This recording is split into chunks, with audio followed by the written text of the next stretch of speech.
बोलेंगे जितेंद्र शर्मा। कि वैक्सीन के बारे अभी जो आ रहा है कोरोना वायरस के लिए बहुत अभी ज़रूरी हो गया वैक्सीन। तो आप तो वेस्टर्न उड़ीसा का सबसे बड़ा डिस्ट्रीब्यूटर हैं वैक्सीन के, इसके बारे में बताइए कैसा रखा जाता है वैक्सीन में, कैसा क्या किया जाता है। देखिए, वैक्सीन्स तो पहले से आते थे और बहुत सारे पेंडेमिक ऑलरेडी आ चुके हैं पूरे वर्ल्ड में। तो स्मॉल पॉक्स का फर्स्ट पेंडेमिक था जिसमें भी वैक्सीन आने से ही स्मॉल पॉक्स ख़त्म हुआ था। और उसके बाद तो पोलियो, आप जानते ही हैं, पोलियो का भी पेंडेमिक था और पोलियो भी वर्ल्ड से रेडिकेट हुआ, वो भी वैक्सीन की वजह से। जैसे कि कोरोना एक नया वायरस था, इसका भी पेंडेमिक हुआ। और जैसे कि आप सुन रहे होंगे अभी कि कोरोना का वैक्सीन जो है वो फाइज़र को वहाँ पर लाइसेंस मिल गया है ब्रिटेन में, तो they have started the vaccination. तो वो फाइज़र जो है वो कंपनी हमारे पास भी है और बहुत सारी मल्टीनेशनल कंपनीज जो कि पूरी वर्ल्ड से जो वैक्सीन की कंपनियां हैं जो हमारे पास ही हैं। तो वैक्सीन हमारे पास ही यहाँ वेस्टर्न उड़ीसा में हम ही से अप्लाई करते हैं। तो वहाँ में भी चांसेस है कि वैक्सीन्स आने का। तो उसके लिए जो प्रॉपर सेटअप चाहिए, गवर्नमेंट तो अपनी सेटअप कर रही है, बट जो अगर प्राइवेट वैक्सीनेशन आती है तो हम उसके लिए फुली प्रिपेयर्ड हैं और हमारे पास पूरा सेटअप है। -20 से लेके 228 और -70 तक भी हम अपना सेटअप प्रिपेयर कर रहे हैं कि जब प्राइवेट कंपनीज वैक्सीन अपना लेके आए तो उसके लिए हम उसको प्रॉपर कोल्ड चेन में डिलीवर कर पाएँ वेस्टर्न उड़ीसा में। तो अभी आपके पास कितना तो ये गोडाउन है ऐसा रखने वाला, और स्टाफ कैसे हैं आपके सब देखिए, मेरा वैक्सीन्स में ही मेरा एक्सपीरियंस है 20 इयर्स का। तो वैक्सीन्स में भी मेरा कैरियर स्टार्ट हुआ है। मैं एक मल्टीनेशनल कंपनी में एम्प्लॉई था वैक्सीन्स में, तो मेरा सारा कैरियर जो है एज ए वैक्सीन्स में ही है। तो वैक्सीन्स के लिए हमारे पास जो सेट टेम्परेचर चाहिए रहता है, जो इक्विपमेंट चाहिए रहते हैं, वो सारे इक्विपमेंट्स हमारे पास रेडी हैं। मैं आपको अभी सेटअप भी दिखाऊंगा, आप देख लेंगे। तो जो भी वैक्सीन्स जिस सेटअप में भी कोई भी कंपनी बाहर से लेके आना चाहती है तो सारे सेटअप हमारे पास अवेलेबल हैं। तो वो जैसे ही मैं आपको सेटअप दिखाऊंगा, जैसे ही वैक्सीन आ जाता है हम मीडिया के थ्रू आपको इन्फॉर्म करेंगे।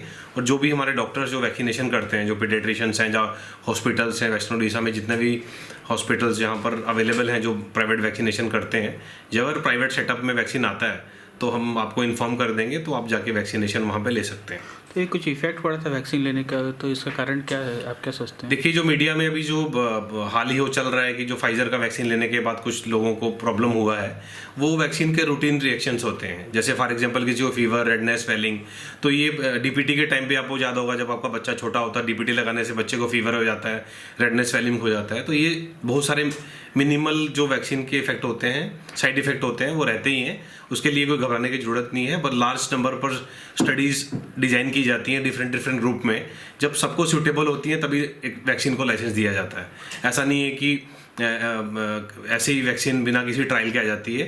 तो अगर ऐसे ही वैक्सीन आ जाती तो आज हमको 1 साल वेट नहीं करना पड़ता। नहीं तो सारे ट्रायल होने के बाद ही, सारे सेफ्टी प्रोफाइल देखने के बाद ही DCGI या गवर्नमेंट ऑफ इंडिया उसको अप्रूवल देता है।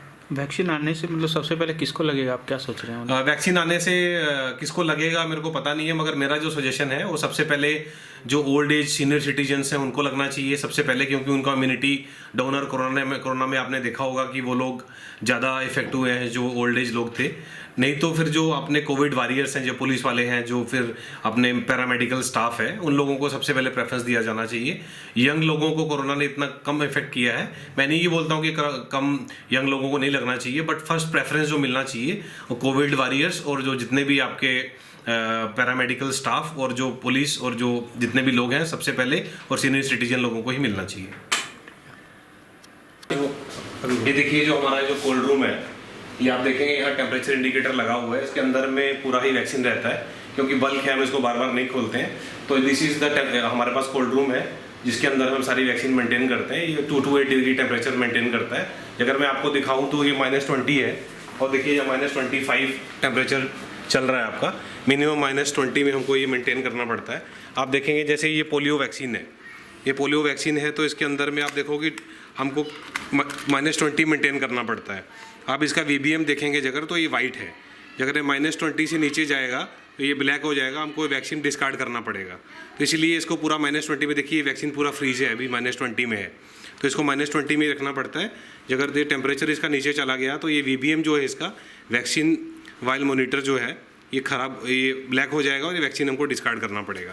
इसके लिए पूरा प्रॉपर सेटअप रखना पड़ता है, इलेक्ट्रिसिटी बैकअप रखना पड़ता है, नहीं तो हम नहीं कर पाएंगे। और दूसरी तरफ में आप देखो कि ये वैक्सीन्स का हमारे पास एक और चैम्बर है लूज वैक्सीन्स के लिए।